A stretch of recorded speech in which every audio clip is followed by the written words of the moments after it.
नमस्कार दोस्तों।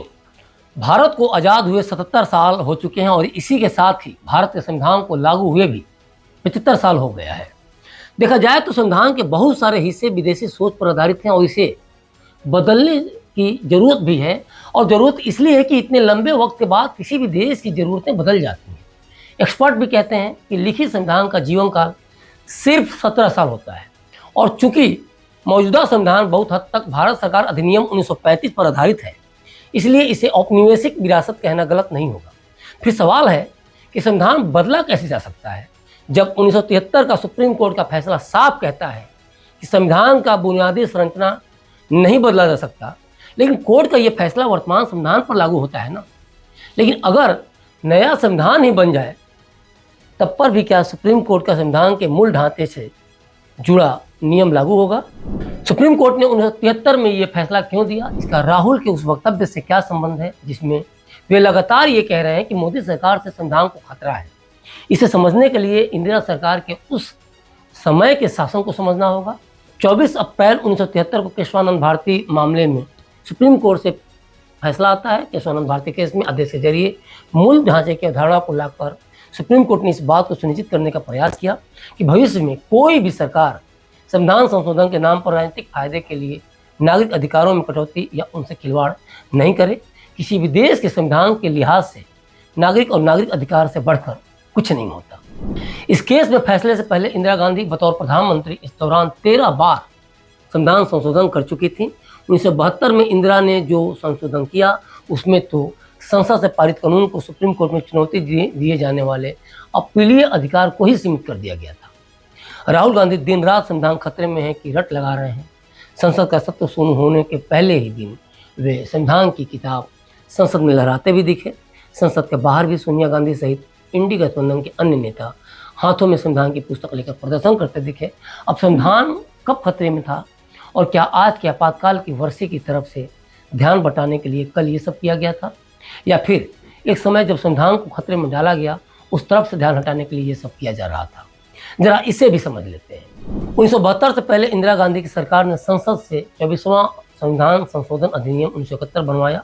इस अधिनियम के जरिए सरकार ने अनुच्छेद 13 और अनुच्छेद 368 में ही संशोधन कर दिया। दरअसल अनुच्छेद 13 में ही सुप्रीम कोर्ट को यह अधिकार है कि वो संसद के किसी भी कानून की न्यायिक समीक्षा कर सके जब मामला मौलिक अधिकार की कटौती या उसे कम करने से जुड़ा है।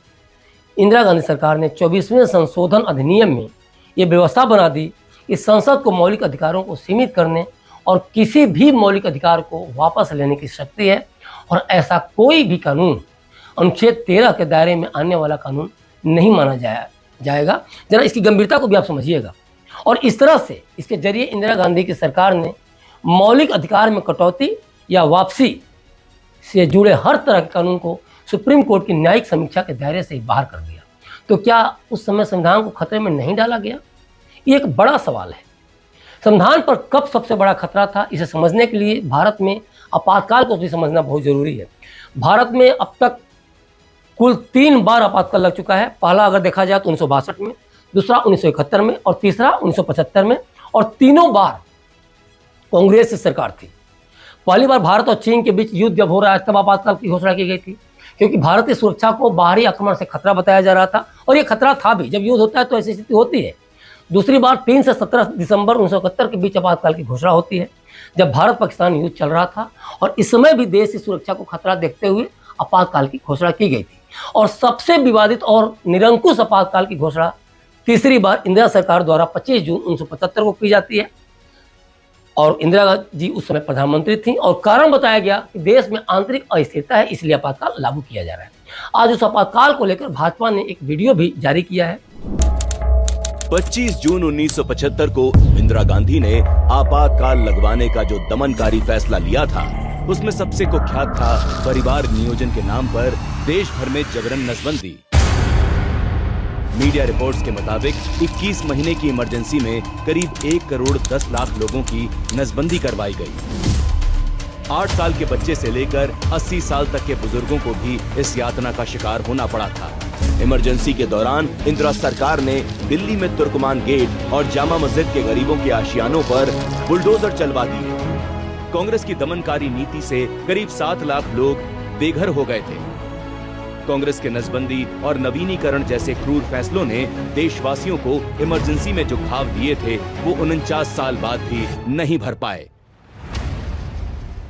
दरअसल इंदिरा ने आपातकाल की घोषणा को जस्टिफाई करने के लिए देश में जिस आंतरिक अस्थिरता की बात कही थी उसकी सच्चाई कुछ और थी, और देखा जाए तो यह संविधान और न्यायपालिका पर सीधा हमला था। दरअसल इलाहाबाद हाईकोर्ट ने तत्कालीन प्रधानमंत्री इंदिरा गांधी के रायबरेली से निर्वाचन को ही रद्द कर दिया था और अगले 6 साल तक उनके चुनाव लड़ने पर प्रतिबंध भी लगा दिया था। और हाईकोर्ट के फैसले के बाद ही इंदिरा का आपातकाल का फैसला आता है।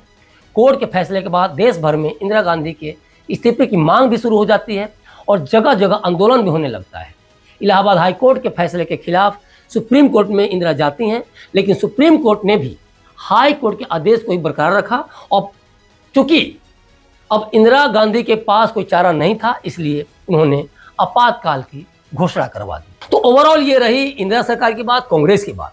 अब देखिए, मोदी सरकार को विपक्ष से डर है कि वो संविधान को नुकसान पहुंचा सकती है, संविधान को इस सरकार से खतरा है। तो जरा इस बात की भी समीक्षा कर लेते हैं कि मोदी सरकार से संविधान को कितना खतरा है और ये सच में ये खतरा है भी या नहीं। पीएम मोदी तीसरी बार देश के प्रधानमंत्री बनते हैं और पिछले 10 वर्षों से देश में एक मजबूत और स्थिर सरकार भी देते हैं। इस दौरान मोदी सरकार ने ऐसा कुछ भी नहीं किया जिससे संविधान को कोई नुकसान पहुंचा हो, और न ही ऐसा कुछ बड़ा संशोधन किया जो कांग्रेस की सरकारों से बड़ा हो या विवादित हो। तो पहली बात तो यही कांग्रेस या राहुल गलत हो जाते हैं, जिसमें वे चुनाव पूर्व संविधान को खतरा बताकर डर का माहौल कायम कर रहे थे।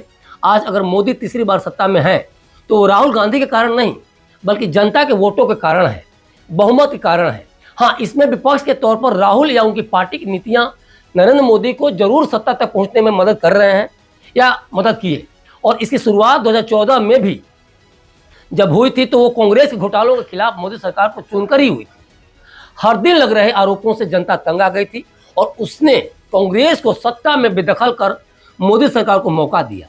लगभग 60 सालों तक केंद्र की सत्ता में और अधिकांश राज्यों में कांग्रेस की सरकार होने के बावजूद आज तीसरी बार कांग्रेस केंद्र की सत्ता से ही गायब नहीं है, बल्कि राज्यों में भी सिर्फ 3 राज्यों कर्नाटक, तेलंगाना और हिमाचल प्रदेश में ही कांग्रेस की सरकार रह गई है।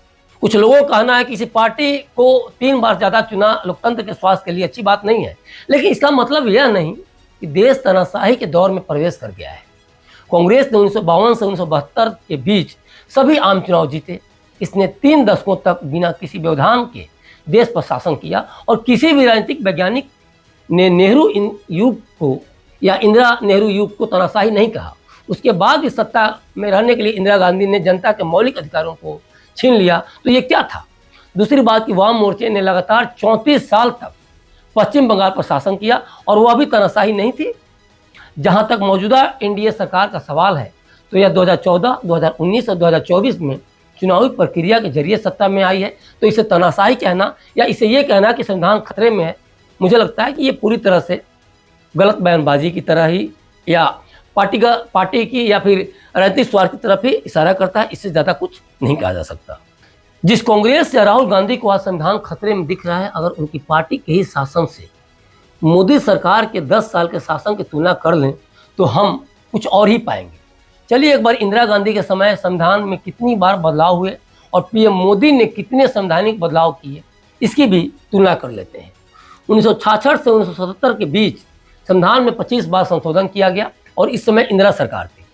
40वें और 41वें संशोधन के जरिए संविधान के कई प्रावधानों को बदलने के बाद 42वां संशोधन पास किया गया।